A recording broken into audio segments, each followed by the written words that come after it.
Bonjour et bienvenue sur ma chaîne YouTube. Aujourd'hui, je vous retrouve pour vous parler de deux sujets très importants puisqu'ils sont très souvent, voire toujours demandés dans les dossiers de subvention et par les producteurs auxquels vous souhaitez éventuellement envoyer une idée de scénario, puisque je vais vous parler aujourd'hui du synopsis et de la note d'intention.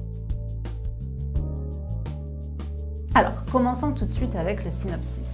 Le synopsis, qu'est-ce que c'est? Vous vous en rappelez peut-être, dans une vidéo antérieure, je vous ai parlé du pitch en vous disant que le pitch était simplement le résumé de votre histoire, de votre script, en une ou deux phrases très succinctes. Eh bien, le synopsis, c'est plus ou moins son opposé, puisqu'il s'agit très simplement du résumé détaillé, voire très détaillé de votre histoire. Alors, que faut-il mettre dans un synopsis? Eh bien, c'est très simple. Le synopsis, comme je l'ai dit précédemment, c'est le résumé de votre histoire. On s'attend donc à voir tous les éléments narratifs importants de votre histoire, c'est-à-dire tout ce qui va se passer, ce qui va arriver à votre héros ou à vos héros, à ses antagonistes, etc. Donc il peut s'agir par exemple de l'élément déclencheur, c'est-à-dire ce qui va mettre en branle l'histoire, ce qui va changer dans la vie de votre protagoniste et le faire aller, lui donner des objectifs, etc. etc. Il peut s'agir par exemple des obstacles qu'il va rencontrer, des personnes qu'il va rencontrer et comment ces personnes-là vont influencer ou non sa trajectoire. Il peut s'agir des fins d'acte, des pivots ou éventuellement du climax, de la scène finale par exemple. Mais n'oubliez pas que votre synopsis ne sert pas seulement à résumer votre histoire, il sert aussi à nous présenter vos personnages et l'univers dans lequel ils évoluent. Alors pour ce qui est des personnages par exemple, il faut que vous nous les décriviez. Parce que n'oubliez pas que le cinéma, c'est un média visuel. Donc ce que l'on va voir sur écran, il faut qu'on puisse le voir ou le ressentir sur papier. Maintenant vous savez à peu près ce qu'il vous faut mettre et ce que l'on attend de vous dans un synopsis. Maintenant je vais vous donner un petit conseil que je donne souvent aux auteurs avec lesquels je travaille. C'est d'envisager l'écriture de ce synopsis comme celle d'un roman, c'est-à-dire de donner envie, vraiment d'engager le lecteur dans votre histoire. Alors comment faire? Eh bien c'est simple. Premièrement, essayez de penser au genre. Si par exemple vous êtes en train d'écrire un thriller, si vous êtes en train d'écrire une comédie romantique, vous n'emploierez pas les mêmes mots, les mêmes intonations, les mêmes phrases, les mêmes adjectifs, le même ton pour les deux genres, donc adaptez-vous.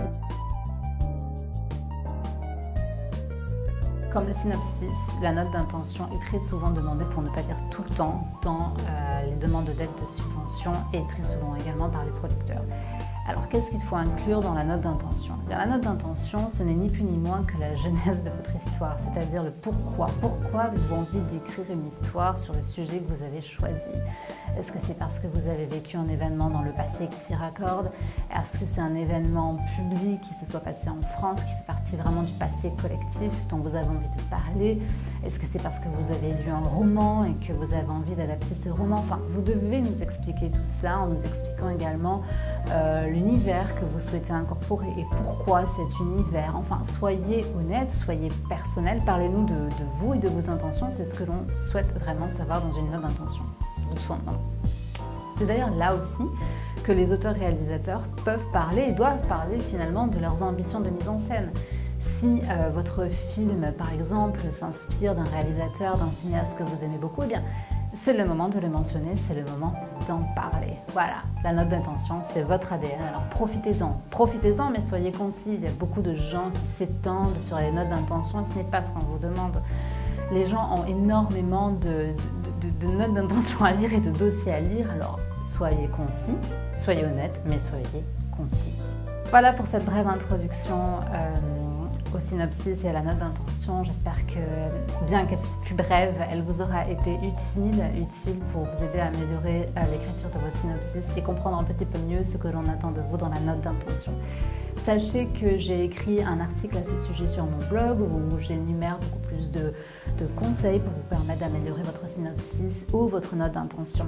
Et petit disclaimer, je tiens à vous dire que même si vous écrivez un synopsis extraordinaire, palpitant, fort en émotion, avec des personnages que l'on aime instantanément ou que l'on déteste selon leur rôle et leur fonction dans l'histoire, ça ne veut pas dire que vous obtiendrez une subvention, qu'un producteur vous optionnera. Et ça, il faut bien le garder en tête en fait.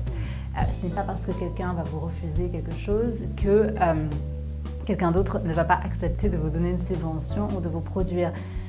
Il faut comprendre que le cinéma, l'art d'écrire un scénario, ça reste quelque chose de très subjectif. Mais, si vous donnez toutes vos chances à votre scénario, déjà en écrivant une bonne histoire, mais également en peaufinant votre synopsis, votre note d'intention, votre pitch, tout ça sont des éléments qui font qu'à un moment ou à un autre, quelqu'un vous ouvrira des portes. Donc soyez constant et ne perdez pas espoir.